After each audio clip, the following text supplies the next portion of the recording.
கௌரி சங்கர் கோவில், சாந்தினி சௌக், டெல்லி. வரலாற்றின்படி சிவபெருமானின் பக்தரான அபகங்காதார் என்ற மராட்டிய வீரரால் கட்டப்பட்டது.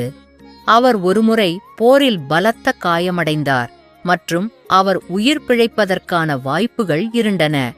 எனவே அவர் தனது உயிரைக் கேட்டு சிவபெருமானிடம் பிரார்த்தனை செய்தார். மேலும் அவர் உயிர் பிழைத்தால் அழகான கோயிலை கட்டுவதாக உறுதியளித்தார். எல்லா இடர்பாடுகளையும் தாண்டி அவர் உயிர் பிழைத்து கோயிலை கட்டினார். கோவிலின் பிரதான நுழைவாயிலுக்கு அருகில் உள்ள கட்டுமானம் போன்ற கூரான பிரமிடு கூரையின் கீழ்ப்பகுதியில் அவரது பெயர் இந்தியில் பொறிக்கப்பட்டுள்ளது. கோயிலின் உள்ளே சிவபெருமான் மற்றும் அவரது மனைவி பார்வதி, கௌரி சங்கர் மற்றும் அவர்களது 2 மகன்களான கணோஷ் மற்றும் கார்த்திக் ஆகியோரின் சிலைகள் உள்ளன. சிவன் மற்றும் பார்வதி சிலைகள் உண்மையான தங்கத்தால் அலங்கரிக்கப்பட்டுள்ளன மற்றும் வெள்ளி விதானத்தின் கீழ் லிங்கத்தின் பின்னால் அமைந்துள்ளது.